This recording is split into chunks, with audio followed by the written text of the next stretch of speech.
জাকসু নির্বাচনের আরো খবর জানাতে আমাদের সাথে যুক্ত হচ্ছেন সহকর্মী জাহিদুল ইসলাম অনিক।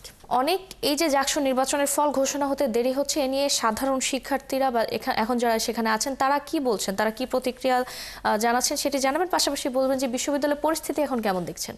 জানা দীর্ঘ 41 ঘন্টা পেরোনোর পরও এখনো কিন্তু ভোট গণনা কাজ কিন্তু চলমান রয়েছে। আমরা যদি জানতে পেরেছি যে এখন পর্যন্ত কেন্দ্রীয় যে শিক্ষার্থী সংসদ নির্বাচনের যে ফল সেটি কিন্তু এখনো প্রকাশ হয়নি। ভোট গণনা সেটি 14টি কেন্দ্র হলের যে ভোট গণনা সেটি কিন্তু শেষ হয়েছে। এখন আরো 7টি হলের যে ভোট গণনা কার্যক্রম সেটি কিন্তু চলমান রয়েছে। এবং এই যে দেরি, সেই দেরির বিষয়টি নিয়ে কিন্তু শিক্ষার্থীদের মধ্যে কিন্তু একটি আক্ষেপ তৈরি হয়েছে। তারা বলছে যেন খুব দ্রুত সময়ের মধ্যে এবং আজই যেন এই ফলাফল দেওয়া হয়। তাদের যেই কাঙ্ক্ষিত এবং পছন্দের যে প্রার্থী রয়েছেন তারা যেন সেই বিজয়ী হয়ে তাদের নিয়ে যেন তারা একটা আনন্দ উল্লাস করতে পারে, সেটির আশায় কিন্তু এখন তারা করছেন।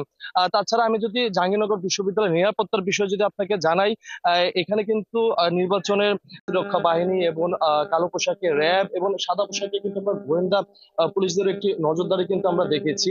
আর যেহেতু আজ মিলিয়ে প্রায় 41 ঘন্টা পার হয়েছে, আজকে আশা করা যাচ্ছে যে ফলাফল প্রকাশ হবে।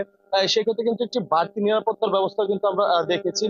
তারা যেমনটি দেখানো হচ্ছে যে আমি এই মুহূর্তে রয়েছি যে জাহাঙ্গীরনগর বিশ্ববিদ্যালয়ের যে ডেরিগেট, সেই ডেরিগেট এলাকায়, এবং এই যে ফটক, সেই ফটকের পাশে কিন্তু আপনারা দেখছেন যে আনসার, বিজিবি এবং বিভিন্ন প্রশাসনের যে কর্মকর্তারা তারা কিন্তু রয়েছেন। তাছাড়া এই গেটের যে নিরাপত্তার দায়িত্বে রয়েছেন তারা কিন্তু ক্যাম্পাসের যে প্রবেশপত্র এবং সাংবাদিকদের যে সকল কার্ড দেওয়া হয়েছে সেগুলো কিন্তু তারা পর্যবেক্ষণ করে এবং যাচাই বাছাই করে কিন্তু তারা ভিতরে প্রবেশ করাচ্ছেন। আপনাকে আগে অবশ্য জানিয়ে রাখি যে এই ক্যাম্পাসের যেটি আবাসিক এলাকার যে গেট রয়েছে, গেরুয়া গেট, সেখানে কিন্তু পর্যাপ্ত পরিমাণের প্রশাসন কিন্তু মোতায়েন করা হয়েছে, যেহেতু সেটি আবাসিক এলাকা, সেখান থেকে যেন কোনো প্রকার বহিরাগত প্রবেশ করতে না পারে সেই বিষয়টি তারা দেখছেন। তাছাড়া কিন্তু এখানে নিরাপত্তা ব্যবস্থার জন্য কিন্তু প্রতিটি ক্যাম্পাসের বিভিন্ন গুরুত্বপূর্ণ পয়েন্ট এবং গুরুত্বপূর্ণ সড়কগুলোতে কিন্তু আমরা দেখেছি সিসি ক্যামেরা ব্যবস্থা করা হয়েছে এবং সেটি কিন্তু 24 ঘন্টায় মনিটরিং করা হচ্ছে।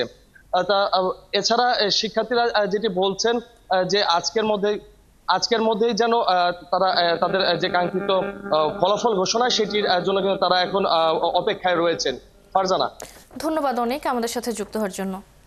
দর্শক, জাহাঙ্গীরনগর বিশ্ববিদ্যালয় থেকে খবর জানাচ্ছিলেন সহকর্মী জাহিদুল ইসলাম অনিক।